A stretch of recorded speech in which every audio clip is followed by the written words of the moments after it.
أما بعد فأعوذ بالله من الشيطان الرجيم. بسم الله الرحمن الرحيم.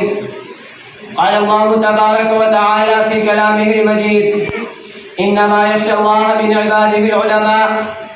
صدق الله العظيم.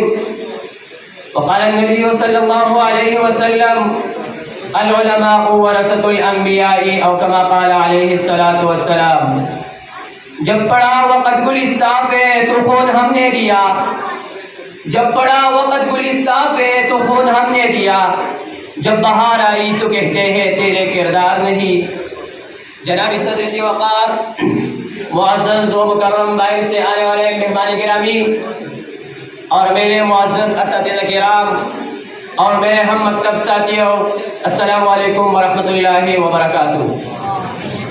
آج میں آپ حضرات کے سامنے جس موضوع پر لب کشائی کرنے کی جسارت کر رہا ہوں اس کا عنوان ہے تحریک پاکستان میں علماء کا کردار. سامعین محترم، 14 اگست 1947 کو ایک الگ مملکت پاکستان کا وجود دنیا کے نقشے پر نمودار ہوا. یاد رکھیے گا، یہ محض کوئی حادثہ یا کسی وقتی سیاسی اکاڑ بچاڑ کا نتیجہ نہ تھا، بلکہ اس کے پشت پر برصغیر پاک و ہند کے مسلمانوں کے 3 صدیوں اور محیط جدوجہد تھی. یہی وجہ ہے کہ آج میں اپنے عنوان تحریک پاکستان میں کردار علماء کو وقت کی اس گرا گڑی سے بیان کرنے چلا ہوں. جب انگریز اپنے ناپاک عزائم لے کر برصغیر پاک و ہند کی دھرتی پر داخل ہوا اور مسلمانوں کی حریت کو پامال کر دیا تو تاریخ گواہ ہے کہ انگریز کے خلاف علوم نبوت کی ورثہ میں سے ایک وارث، حریت کی مستانوں، دیوانوں اور پروانوں میں سے ایک پروانہ جسے دنیا شاہ عبدالعزیز کے نام سے جانتی ہے، اٹھے اور انگریز کے خلاف جہاد کی فرضیت کا فتویٰ ظاہر کر دیا اور تحریک کا آغاز کر ڈالا. اس تحریک کی کمان سید احمد شہید اور شاہ اسماعیل شہید رحمۃ اللہ علیہ کرتے ہوئے 1831 میں بالاکوٹ کے مقام پر شہید ہوئے.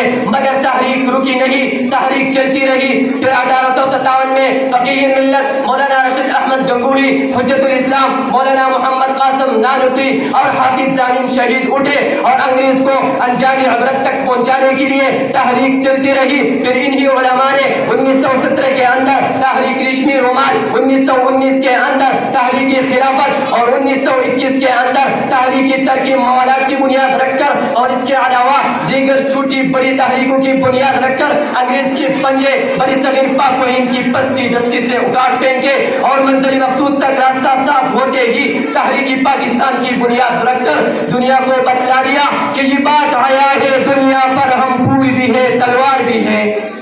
یہ بات آیا ہے دنیا پر ہم پھول بھی ہے تلوار بھی ہے. یا بس میں جہاں میں اٹھائیں گے یا خون میں نہا کر دم لیں گے.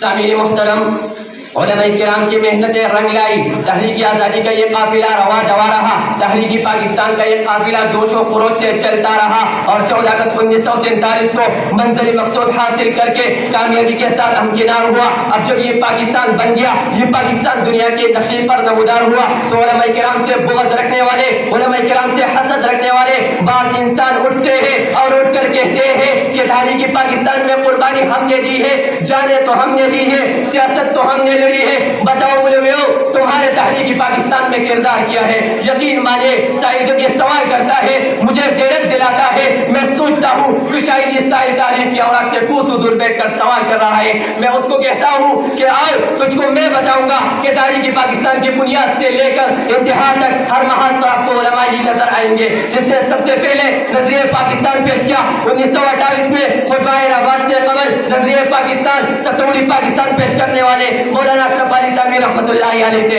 پھر انہی علماء میں سے مولانا رشید احمد گنگوہی، علامہ شبیر احمد عثمانی، مولانا ظفر احمد عثمانی اور مولانا ابراہیم بلیا بھی اٹھے. مسلمانوں کی حریت کے لیے، مسلمانوں کو ایک عالم ریاست کا تصور دیا، مسلمانوں کو ایک عالم ریاست تصور دینے کے لیے گلیاں گلیاں، بستی بستی، شیر شیر، نگر نگر جا کر مسلمانوں کو ایک عالم ریاست کا تصور دیا. مسلمانوں کے اندر ایک عالم اسلامی ریاست کا شعور پیدا کیا. وہ علماء ہی تو تھے جن کی قربانیوں سے، جن کی محنتوں سے وہ ملک جہاں پر یہ نعرہ لگتا تھا کہ نہیں بنے گا پاکستان، وہاں پر یہ نعرہ لگا کہ بن کر رہے گا پاکستان. وہ علماء ہی تو تھے جن کی جرت کو، جن کی محنت کو، جن کی سیاست کو، جن کی قیادت کو، جن کے افکار کو، جن کے تصورات کو، جن کے نظریات کو، جن کے کردار کو سراہتے ہوئے بانی پاکستان قائد اعظم محمد علی جناح نے 15 اگست 1947 کو پرچم کشائی کے موقع پر اعلان کیا تھا کہ جھنڈا آج ان لوگوں کا ترجمان لہرائے گا جن کی محنتیں زیادہ، جن کی کاوشیں زیادہ،